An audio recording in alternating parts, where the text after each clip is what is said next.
राणी आजी, किती दिवसानंतर आज मी घरी रिलॅक्स बसलेली, बट नो, तुला ते बघवलं नाही जात ना.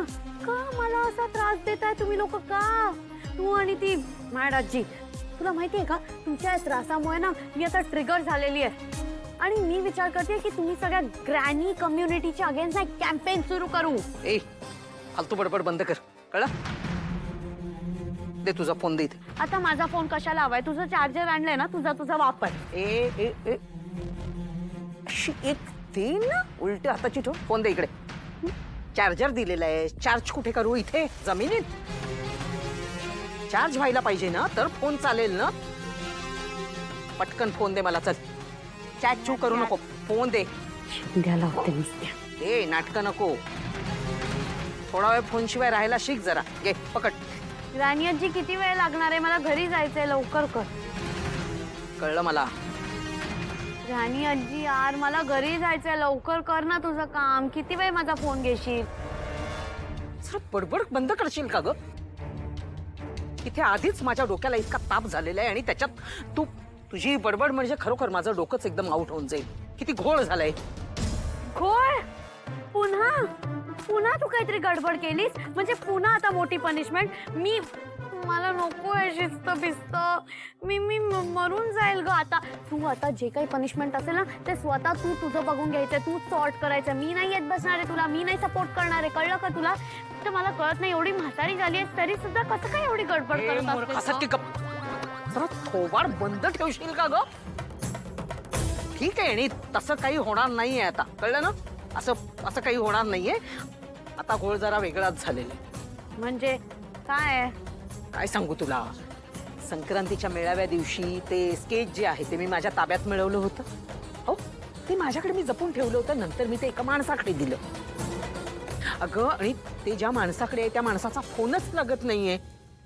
ते जर का आपल्या हाताशी लागलं ना, तर बस आपल्याला खूप मोठी लॉटरी लागणार आहे अनिका.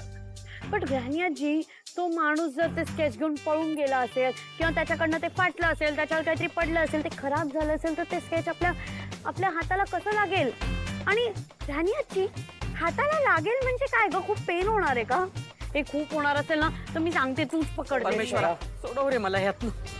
खरंच, जेव्हा तू बुद्धी वाटत होतास तेव्हा ही कुठे होती? कधी वाटली?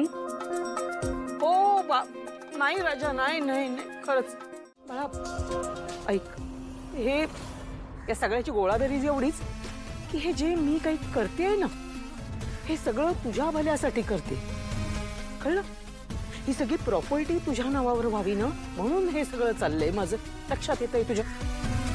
हा, तेव्हा एकदम शांत व्हायचं. लागला बुवा एकदाचा. चल. हॅलो. हा मॅडम. अरे, कधीपासून मी तुला फोन लावते, तुझा फोनच लागेना. आणि लागला तर तू उचलतच नव्हतास. अरे, ते तू मला स्केच आणून देणार होतास ना, त्याचं काय झालं? अहो सॉरी मॅडम. अहो मॅडम, तुम्हाला भरपूर शोधलं पण तुम्ही सापडलातच नाही. मग त्याचं काय झालं? म्हणून स्केच मी अड्ड्यावर ठेवलं. चुकलं तर आता माफी मागून झाली, आता चूक सुधारा, कळलं ना? ते स्केच मला आणून दे, बस. हो पण मॅडम, कुठे आणून देऊ?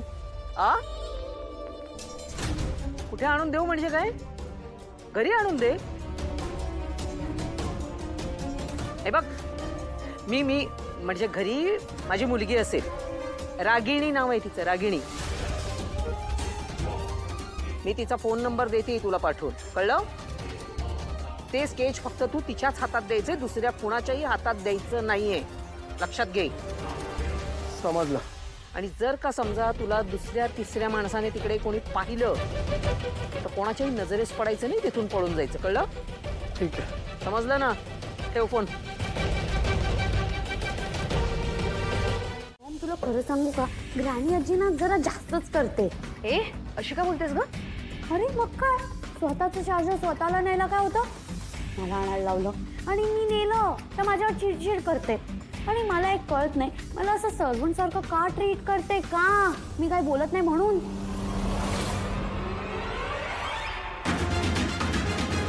माहितीये, मला नुसतं ती शेंड्या लावतीये, तुझ्या भल्यासाठी करते, तुझ्या भल्यासाठी करते असं बोलत नाही, शेंड्या लावते. तिने ना ते बॅड आंटीच्या घरी पण तेच केलं. स्वतःचे कामं मला चिटकवायची आणि बोलायची तुझ्या भल्यासाठी करते. पण ते कळत नाही का?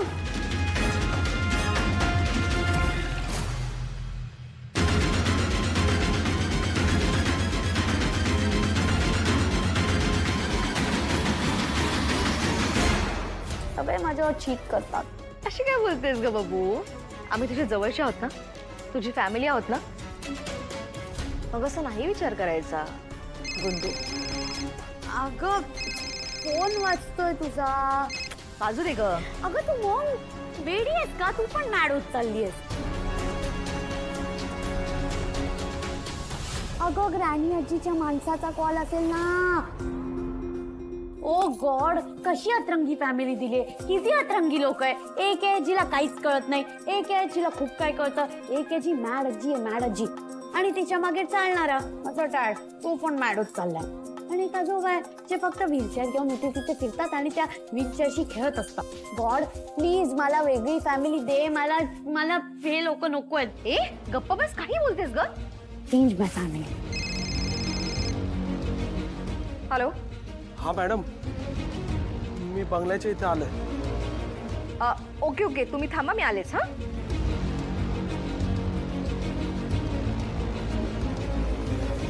हे तू आला. आला तर मग जा ना. टाइमपास काय करते?